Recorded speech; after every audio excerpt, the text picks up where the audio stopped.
run this session is I'm going to do a little interview with each person on the panel, and then we're going to go to some general questions. And feel free to ask questions. We'll open it up for general questions at some point, but we want to keep this as interactive as possible.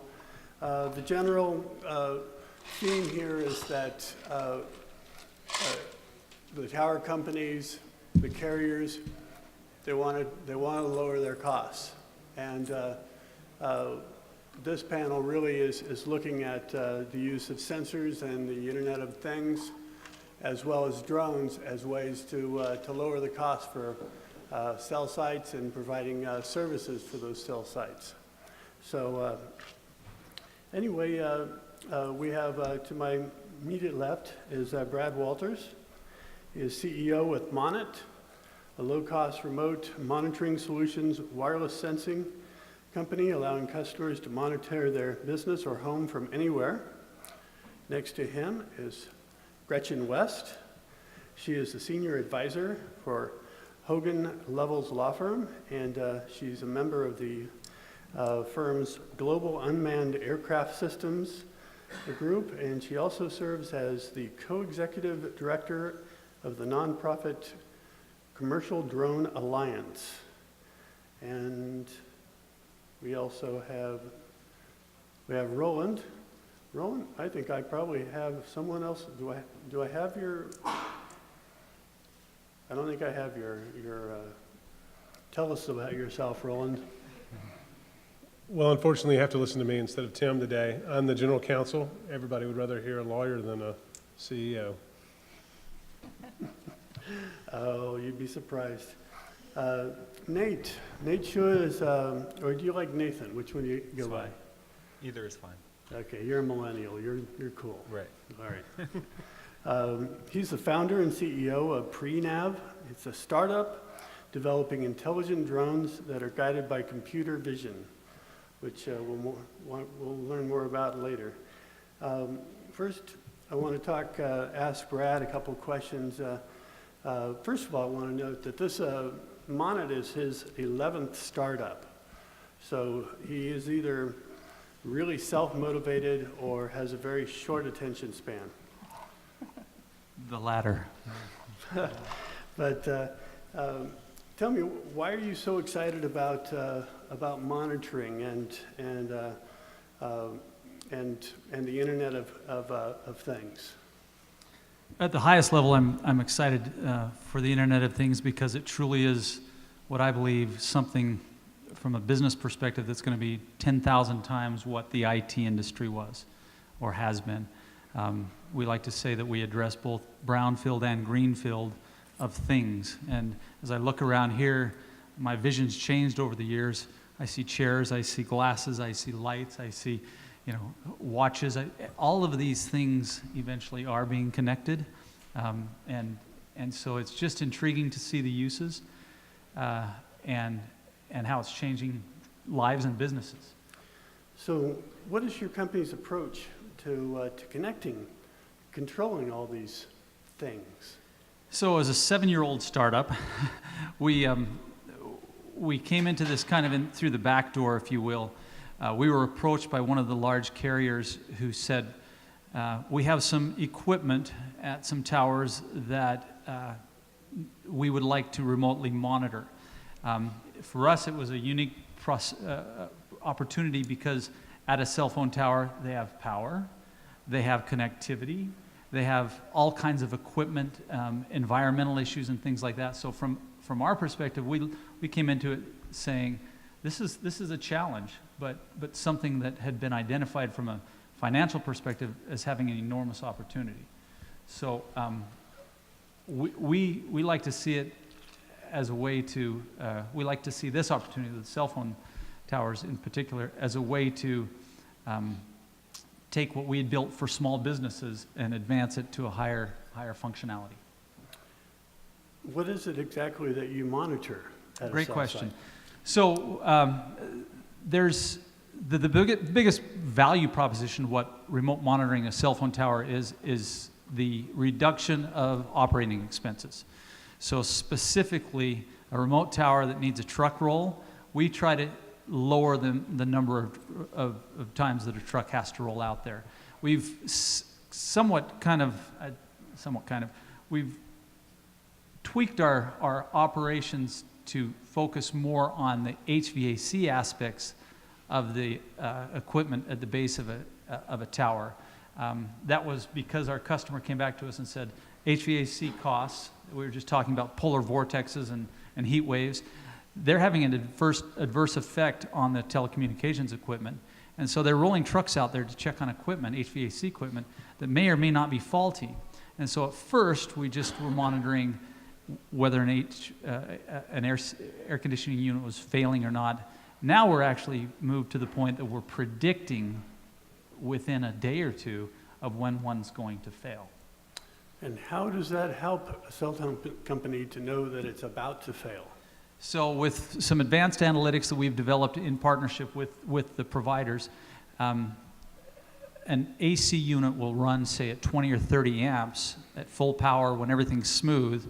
It'll ramp up to 30, 40, 50 amps. It may run there for a couple of weeks as things start to fail, and then it may peg out at 90 or 100 amps and fail.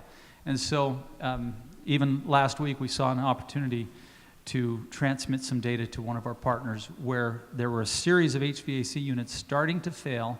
We let them know. They contacted their contractors and said, all right, out in the middle of Missouri, we have a half a dozen sites that need to be visited, but because we're giving you notice, we expect a 10% discount because we want it in the middle of the day with a truck that's full of gas, with your least expensive technician, and it's, in my opinion, it's, in the numbers they're sharing with us, quite transformative to the cost savings that they're experiencing. Another thing that we talked about on the phone was something I think is very, very usable for this audience is obstruction lighting, a notice. And what is it, $10,000 if the FCC sees your tower with the obstruction light burned out? What's the business case for monitoring the lights on a tower? Yeah, so our solution consists of a simple receiver we call a gateway that ties in through the cellular tower's cellular connection.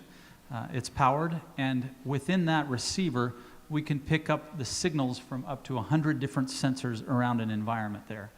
So we have sensors on the HVAC units, we've got them on the doors, we have entry driveways where we have sensors for vehicle detection, and then lighting is a very prominent one. So we have a very inexpensive $20, $30 light sensor that can be placed within 1,000 feet of the tower, and we can determine if the light is dimming or is off.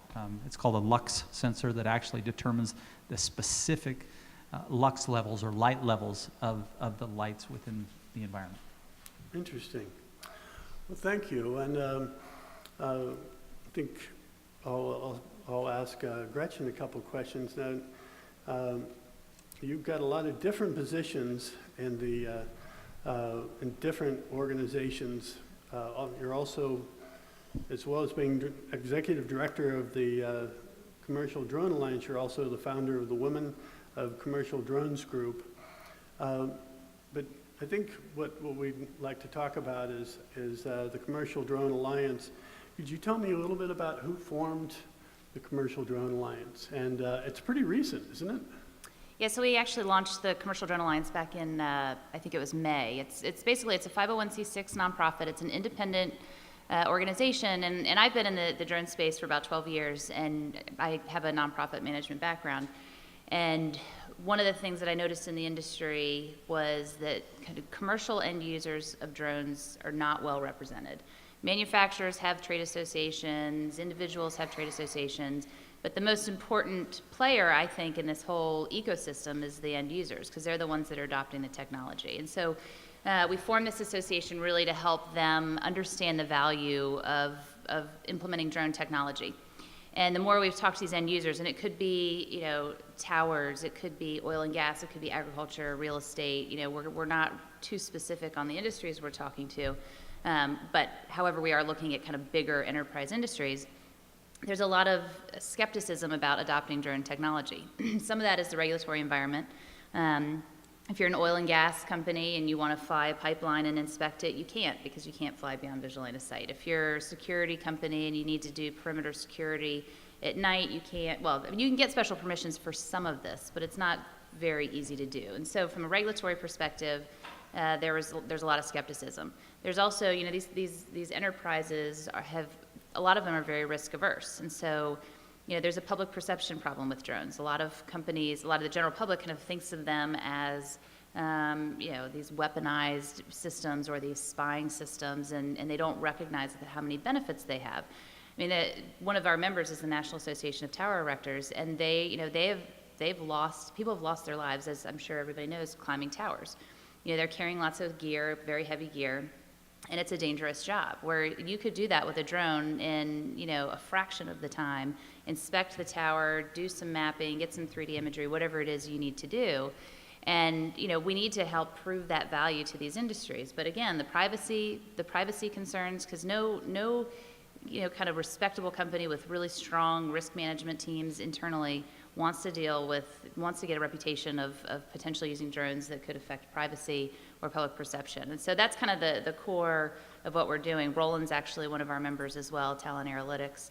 And so the whole core is really to grow the industry from the bottom up and get end users engaged, so there is an actual industry for manufacturers. So are your members providers like Nate or Roland, not like an engineering firm out here that's using drones for to do their business, or are there users in your association? Yes, we have a little bit of everyone. We want a voice from all different parts of the industry. So we have service providers, manufacturers. We have some special categories and partnerships with investors. NASA is one of our partners. We're working with them on some public perception issues. So we're trying to kind of be a collective group that everybody has a voice. So it's not just end users, it's not just manufacturers, because it's companies like Nate's and Roland's that are interacting with the end users, and so they need to be part of the conversation. But kind of the core mission of the association is to really help the end user community. Now, you've been involved with, you said, for 10 years with drones? Yeah, a little over that. And it seems like in the last year, it's the awareness of drones has just exploded. What has that been like to watch? Well, it's been amazing. I mean, when I first started in this industry, most of the drone use was military. There weren't really these small systems unless they were used by the military. And so just in the last, I'd say, 5 years is when, you know, some companies like DJI have started developing some of these smaller systems, and there's been more interest in the commercial side. And I would say, quite honestly, when Amazon made the announcement, 4 years ago, about delivery, that's what put us on the map. I mean, the industry was growing, and there was a lot of activity going on. There was a lot of startups, there was a lot of manufacturing, but it just wasn't really known in the general public side. I think Amazon put us on the map, and some probably think that's negative. I think it's great, because now, you know, we've done some things to change the public perception. I think people got really nervous about delivery, but I think people are coming around, and, you know, it's a very exciting time for all of us. All righty, thanks. And I think one of the other things that we'll touch on later is your involvement in the regulatory side and dealing with the landmark 107 measure. But Roland, the Talent Analytics mission is to capture high-quality, actionable data for every vertical asset in the United States. But you decided to begin with the cellular industry. Why was that? There are a lot of other vertical things in this world. Well, there are a lot of verticals, and of course we had to pick one to focus on. And primarily our financial backing comes from individuals that are already steeped in this business, and that's why we chose the telecom industry. We also saw that there are multiple customers on a telecom tower, and that's not necessarily true of a bridge or of a power plant. There's only one customer in that sector. The average cell tower, though, has multiple customers and provides multiple revenue opportunities. And tell me a little bit about the, gathering the data, about how your company gathers the data. Do you also process it for the user, or do you hand it off to an app? How does your process work? So we've spent a lot of time, basically the past 2 years trying to perfect a product that the industry was actually interested in. And I think a lot of people have participated in this space and have produced products, and end customers in telecom, tower owners and carriers and engineering firms have said, you know what, this is just too much stuff. We don't want to watch 25 minutes of videos. We don't want to see 400 pictures. And rightfully so. That's an inefficient way to do business. So what we've done is we've defined the product and tried to determine what is the minimum amount of photographs, the minimum amount of video that gives either a carrier or a tower owner what they need to make an actionable decision. The way we've done that is we have our company split into really two sides, and one is an operations side, which owns drones and is staffed with military pilots. We do have our organization does hire military veterans, and is actually our field force is still 100% military veteran.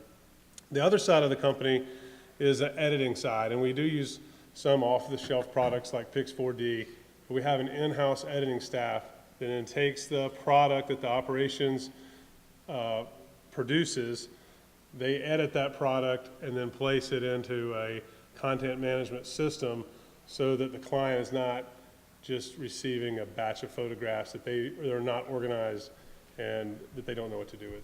So what is, and this is probably a might be a multi-part answer, but what are the things that the carrier or the tower company, what do they learn from the products that you create? What do they want to know when they come to you? Yeah, that's a great question. Obviously, I mean, everybody in this industry wants something a little different. The guy that's climbing the tower, he may want to know, well, what type of bracket's up there so I would take the right tool. He may have a one-time use for that drone flight, right? A tower owner may be interested in what does my signage look like on my gate? Is my light nested? Is my light on, to your point earlier? Is my tower painted correctly? What type of brackets are being used by the carrier?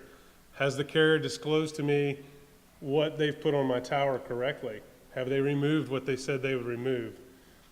That's typically what a tower owner would be interested in. So like a tower inspection or do you do closeout products? Yes, that's a key product is a closeout type product. And of course the carriers are interested mainly in their network, right? And the AGL, the plumb, the tilt, and the azimuth, and the drone tells us all of that and can improve networks. I think an interesting fact on this is we find approximately 1 out of every 10 towers that we inspect has a serious problem with the way it's installed that affects that entire network. It should result in billions of dollars to the industry if we can collect that and correct those problems. Wow, that's pretty impressive. And you can do all this without sending a person up the side of the tower. Well, obviously, we're not gonna replace tower climbs totally, right? Maybe a quarter or a third of the tower climbs could be replaced by what we're doing, but it does improve safety and efficiency. And I think as the rules are relaxed and as people learn more about the technology and become comfortable with it, it's going to continue to transform the industry and result in cost savings, which is ultimately what everyone is after in the industry. Yeah, I guess the way it's been explained to me is that for a lot of these things, you're still going to need to send someone up the tower to fix these things, but knowing what to fix, knowing that they need to fix something, that's what they can't tell on the ground or what they need to bring up in their gear to actually fix the whatever it is. So very interesting. Nate, tell me a little bit about your company, Prenav. I think it's Prenav is one of those made-up words. That's I right. love it. It's a combination of precision and navigation, right? That's Pre-nav. right. That's right. Yeah, I was paying attention to when we were talking. And now, what does that say about your approach to the drone technology? Sure. So Prenav is a startup in the San Francisco Bay Area. We're a manufacturer of drone systems that are solving what we see as a fundamental gap in the drone ecosystem around very precise automated flight up close to structures. So if you look at where most of the industry is today, you're either using a GPS-guided drone, which needs to fly above all of the infrastructure or keep a far enough away distance, or it's manually piloted, where you have a pilot and usually you also have a camera operator. So we're filling sort of a gap in the middle there where with one operator, you could get much closer to the structure to get higher resolution imagery, more accurate measurements, and be able to do that repeatably from one site to the next. We're looking at telecom as one of the markets where this could be deployed to inspect, cell phone towers, macro sites, potentially even small cells or DAS installations, do planning inside of stadiums and that sort of thing. But also we're looking at other industries like wind turbine blade inspections, building surveys and inspections, bridges. Our focus is really on providing the most advanced hardware, the intelligence to do the automated flight, and then to process the imagery and turn it into a format that's usable. So we're doing this sort of end-to-end turnkey system. Do you get involved with network optimization at all? We haven't yet. Just to sort of describe where we are in terms of our product development. So we've been working on this for about 2.5 years. Most of our efforts have been on core R&D around the automation side of things. So how do you accurately fly a flight path in any environment without colliding with trees or buildings or guy wires, and to be able to do that with an operator who maybe isn't trained.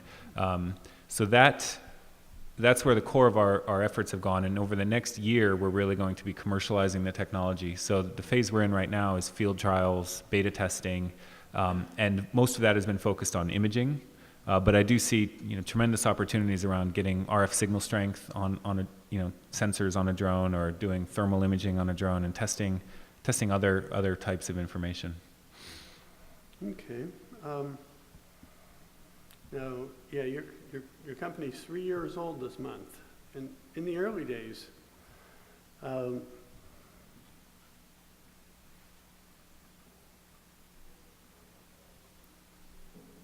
can't read my sentence. Let's see.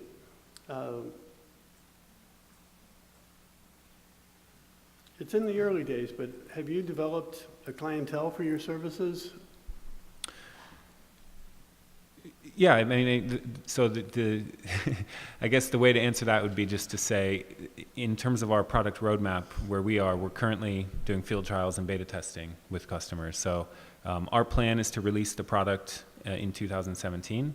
We're still, like most startups, experimenting with which market should we focus on, and trying to learn where's the greatest demand for this level of automation. And that's an ongoing process for any startup. Okay.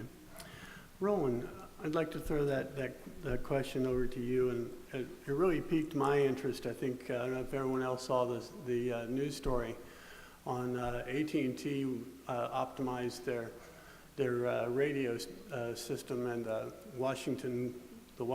University of Washington's Husky Stadium, and they said that they were able to optimize it in, I don't know, 40 minutes or some small amount of time. They said that normally it would take 4 days to optimize the system. Roland, do you get involved with that at all, or is that something that you might be interested in getting into? Well, we were not involved with that. I am aware of the technology of how they're doing that. It's just one more example of how the drone is simplifying and cutting cost. Okay. Now, I'd say probably the biggest piece of news for drones in our industry and every other industry really has been, I think it's FAA number order 107. Tell us a little bit about what needed to change in the rules how they changed and what it means to this audience. Sure. So up until just a couple years ago, it was illegal to fly drones commercially. And so you could fly for hobby or recreation, but if you were going to fly a drone and make any money off of it in any way, it was illegal. And so the FAA had been working for many, many years on this rule that would allow for commercial operations. A Band-Aid that they kind of put in place a couple years ago was to allow individual petitions to kind of request some leeway, I would say, which did allow for commercial operations, but it was more on a one-off basis. So this Part 107 is this rule that took effect at the end of August, and it more broadly allows for commercial operations of drones. So using them for cell tower inspection or agriculture, real estate, wedding photography, anything where somebody's making money, it's now legal to do so. There are still restrictions with it, however. Originally, you had to have a pilot's license to be able to operate a drone, something this small that's fairly easy to operate. That's, a lot of these are more and more automated. The FAA has lifted that requirement, and you have to take a written knowledge test, basically, and get a background check, and there's some other things, but you don't have to get a pilot's license and spend the money to do that. You do not have to get an airworthiness certification on your aircraft like they do with manned aviation. Basically, you kind of look at your drone, make sure the propellers are working, your batteries are charged. It's kind of a self-certifying, which is a pretty big deal. So the commercial drone industry has opened up dramatically because of this. However, for the industries that I believe are kind of the big industries, some of the really important industries, it's still very restrictive. So you have to ask for special permission. You have to go through a waiver process with the FAA to be able to fly at night, to be able to fly multiple drones by one operator, to be able to fly from a moving vehicle, to be able to fly beyond visual line of sight. I think I covered, and to be able to fly over people. So those are some of the ways that you have to get special approval. And the FAA, since they announced this, since it took effect just last week, early last week, they've approved 70 plus waivers. So there are people that are able to operate over people or at night, but it's in very limited ways. So it's a great step forward to allow commercial operations, but there's still a lot of things that we still need to push forward with. When you're marketing your products, this is for everyone. When you're marketing your products, either now or in the future, to people who are serving the industry or directly to the carriers, is cutting costs or lowering costs, is that a key talking point for you? Yeah, I think there's when it comes to drones, I think there's cost saving measures, there's efficiencies that things can get done faster, and then there's the life saving applications. Being able to fly up a tower and inspect something and not necessarily send somebody up in a thunderstorm. There are those aspects. But I think one thing that's really important, and I think both Nate and Roland are kind of working on this. These end users don't really care about the drone. So that the other selling point is really the actionable data. End users just want information. They want to be able to make a quick decision about whatever their operation is. Does my field need more water in this corner? Is there a problem with my irrigation? Is there damage to my roof from whatever storm rolled through? Whatever the industry is, users want information. They want it fast and they want it easy, and that's what drones can do. Roland kept saying actionable data. That's really what drones are for. It's not, at some point in time they'll be automated and nobody will even have their hands on the drones, and so they won't even know that they're flying. They just look at their computer, their phone, and they have the information right there and can make a fast decision that can cut costs, that can provide efficiencies. It's a great segue over to Brad. Tell me about the different. We talked about, I think you said 3 waves, but then I think we meant it to 4 waves of, 4 different types of information services that can be provided using IoT sensing ability. Could you talk about that a little bit, and then a little bit, and maybe weave that into how that saves money for the carrier? Yeah. So over the 7 years that we've been working in what we call IoT, an observation that we've made is that the majority of our customers, we've got about 10,000 customers, everything from your local Chick-fil-A to NASA and just people that are using wireless sensors to get this data, this new data. And what we've noticed is that first wave of IoT is just becoming aware. It happened with our cell phone carrier partner. They just wanted to know when an HVAC unit was down. And so the majority of the first wave of IoT is just tell me, send me a text message, let me know one single bit of data. And I think the opportunities for that are endless. But as these entities start to get that data, the next wave is to take that data and then start to predict. And again, with our cell phone company partner, or carrier partner, they come back and they say, look, we don't want to know just when it's failing. We want to know when it's going to fail, that predictive. And we see, Herman Miller's a big customer of ours. When I talked about chairs, they put our sensors in the base of chairs that they rent out to the likes of GE to ebb and flow the number of chairs in their big facilities. And they're actually able to predict how many seats they're going to need to fill on a weekly basis. So that aware state, then the predictive state, and the third state of IoT that we're seeing is the transformative. And for us, again, that's where the business takes that data, they use it internally, but then they start to feed it to outside entities, service providers, and they use it as a silver bullet to reduce their costs or increase revenues. And we see that time and time again. And so as a company that's kind of at the tip of the spear of all things IoT, it's an aware state, it's predictive state, and then it's take that data and transform the business and the model. And that's, for me, probably the most exciting thing is that there's a lot of companies that kind of have a legacy mentality, but as those that are adopting or accepting the IoT world is changing things, you're seeing some companies redefine themselves in some pretty substantial ways, such as Herman Miller. Where does control fit into those three waves? Yeah, I like to say that control is the yin to the yang of sensing. It's you know, you've got to be able to actuate or turn a fan on if there's a water leak, or turn a valve to turn the water off. Control is as important to IoT as anything. It's a remote action that's being taken on the other side of remote monitoring. Okay, so that's sort of adjacent to the sensing monitoring part. Okay, I get that. So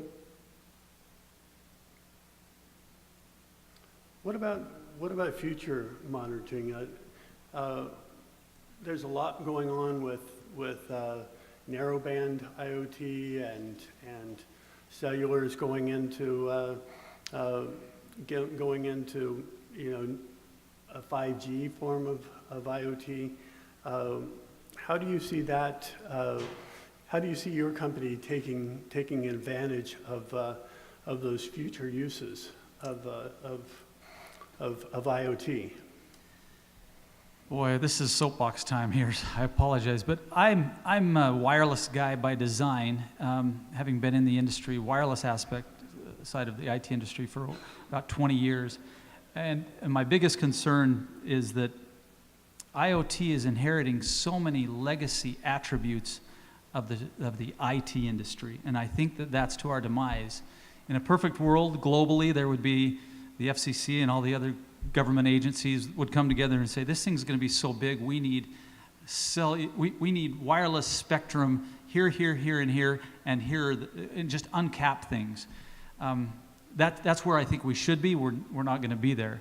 I think the challenges are that the cell phone industry is, and I'm careful here, you know, they're a key partner of ours, but they're bringing the same data to bear, essentially, that is used for a streaming audio or movie to bear for a little sensor that transmits a whopping 10 to 12K of data a month.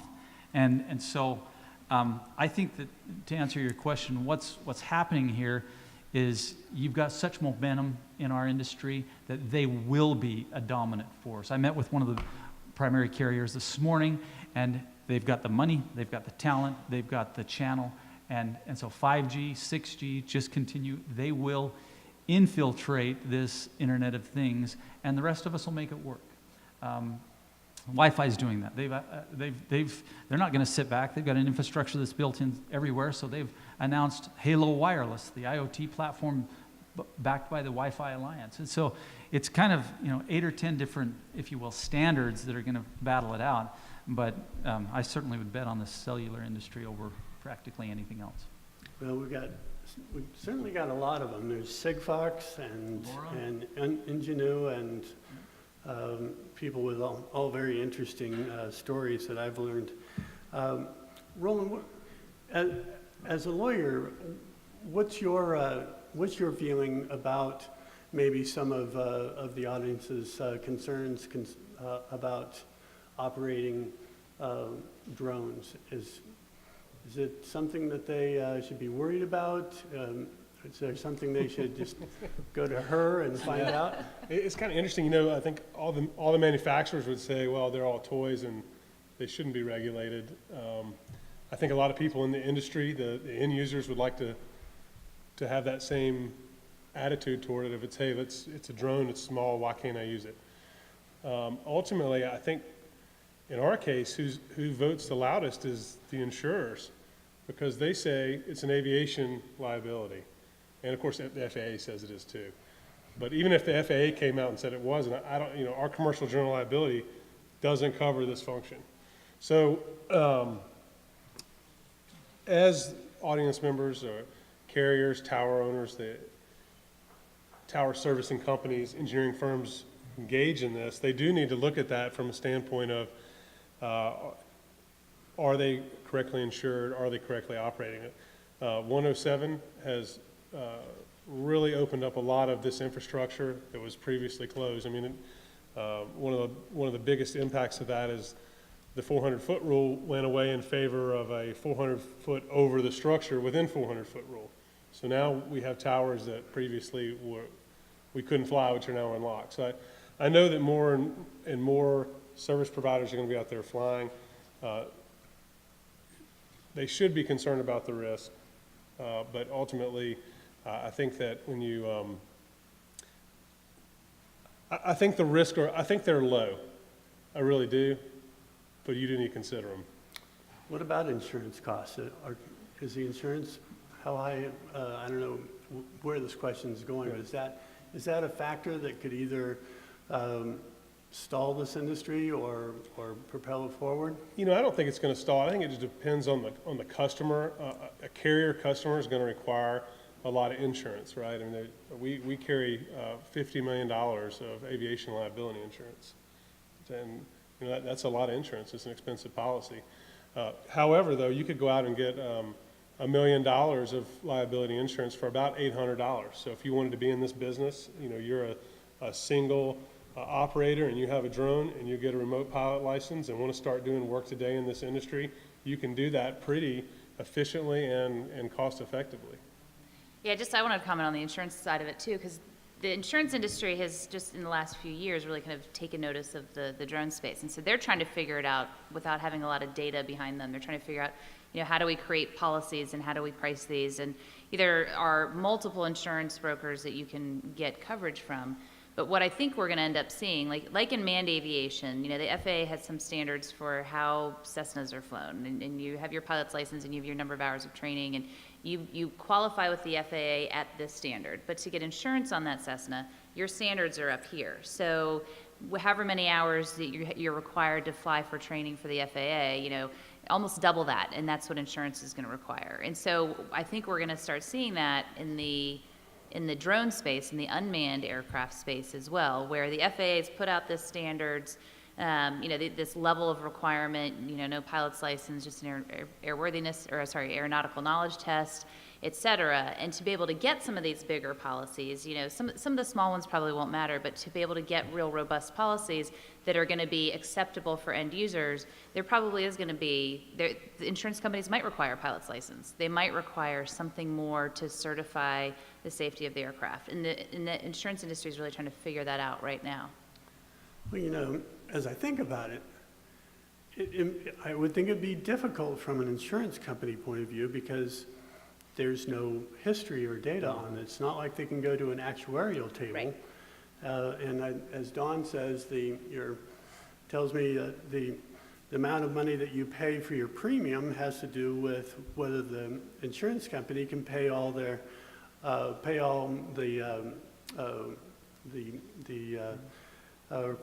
things that they need to pay and also make money. So I think it's interesting that that they're sort of falling back and saying, well, we're going to treat you like you're flying a B-1. Plus just the way the aviation and insurance industry works. But they are, it's a struggle for them because they don't have the data. And how do they're getting closer to collecting more and more of that. And now that we're going to see more commercial operations, they're going to get more data. But it's been a struggle for the insurance industry to figure out how do we best insure drones? How do we have the best policies? What kind of coverage do you need? You clearly don't need the same level of insurance that manned aviation has. But what is it that you need? And so the reaction is they charge more, right, because they don't have a loss history. But we recently, just a few days ago, went through a renewal, and our premiums came down dramatically based on our fleet. I would say almost maybe 40% from last year. So we view that as a very positive trend. I did ask the question, though, since we're talking about it, of what if I was a single operator and had my LLC business, I was doing the exact same thing that Talon does, but on an individual level, would my premium have come down? He said no, that probably it wouldn't have, simply because they still don't have a loss history for the single users like that. And he did tell me they had about 100 drones, wreckage, salvage, sitting in their yard in Kansas, if anybody wanted to get into that business of repairing drones. So they are developing a loss history. I think the premiums will come down. They're not, I don't see them going up. Nate, do you deal with, have you paid any, do you have to pay insurance? What's it like for your company? Yes, we do. We're a manufacturer, but to do our beta testing and field trials with customers, we're working with carriers and tower owners and engineering firms. They require the same level of insurance for a field trial, the same vendor setup process that's pretty lengthy. Even though that's not necessarily our business model long term, we want to be able to sell to companies like Talon or an engineering services firm or tower climbers, and have them be able to use their insurance and their coverage to actually perform these types of missions. But yes, it is expensive. And to some degree, even when you do sell something and somebody else crashes it, they sue everybody.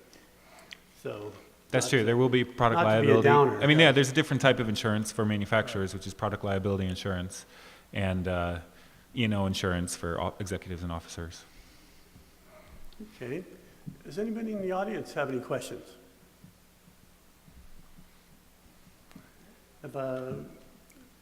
Any other things that you would like to talk about that we haven't touched on? I guess I wanted to say one other thing, which is just, we were talking about the phases around IoT. When you look at the drone industry, I think there's really three phases. The first is, just acquiring the data, and that's probably the phase that we're in right now and just coming out of. We've had the capability to fly on towers or to fly on structures to get high-resolution photos and videos, but the next phase is what do you really do with that data? And so we're just transitioning into that, which is, pulling out the types of insights that companies need around, antenna positioning, height above ground measurements, the compound, all those things. And then the third phase, really, I think, once you start knowing what those deliverables are and you're able to get that, is automation. So automating the flight, and then also automating the analysis to a degree. And that's kind of sort of the wave we're working on, and where I think the industry is heading long term. Roland, how about the future for your company? What's next for you? I think we're going to continue to gather this data and show the carriers how they can improve networks. It's an interesting industry in that there are a lot of processes out there that exist that are, I would call them like a legacy process. For example, mailing photos around to each other. We're going to see those processes transformed, and we're going to be a part of that.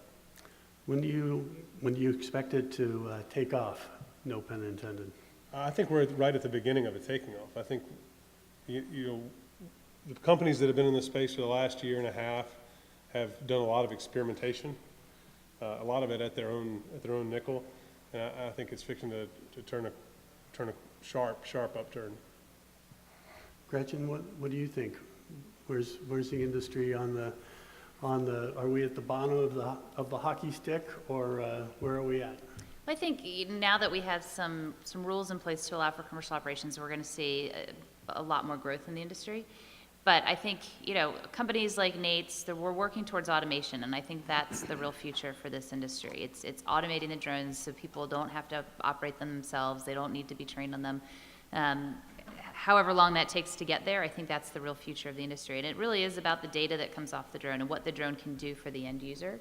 And I think, it's still this technology's been around for decades, but we're still kind of at the beginning. And I think, it's a really exciting time for all of these companies that are in the drone space. And I think, we're going to see more adoption by end users. We're going to see perception changing. We're going to see more acceptance on the privacy front. We're going to see greater allowances from the FAA on the regulatory side. So we're in a good position right now. It's getting better. Brad, where's Monit going to be a year from now? Well, I've enjoyed sitting up here with Nate, Roland, and Gretchen, and I'm conjuring up number 12 here. So this is no, it's intriguing. So Monit is kind of a catch-all for all things IoT. And again, it's interesting to sit here because it is about acquiring data and actionable things that come from that. Monit's growing. We've got a lot of customers. What's interesting is the diversity of the customers, some that are integrating an IoT solution at the chip level, and others that are saying, just give it to me fully baked with icing on it. And for me, as a businessman, I just see this as an enormous opportunity to take data from things. As big as the PC? Substantially larger. Just another anecdote. We sold a bunch of sensors last week, about $8,500 worth of sensors to a Botox clinic chain in Minneapolis that had spent a total of $2,200 the past 5 years on their IT purchases. 2 PCs and a printer, right? And they spent more than that just to monitor the fridges. And so from a dollar perspective, IoT is going to dwarf IT, PC industry, even the cellular industry. It's going to take 20 years, but it's exciting. All righty, well, we'll look forward to it. Brad, Gretchen, Roland, Nate, thank you so much for your time, and thank you all for sticking with us.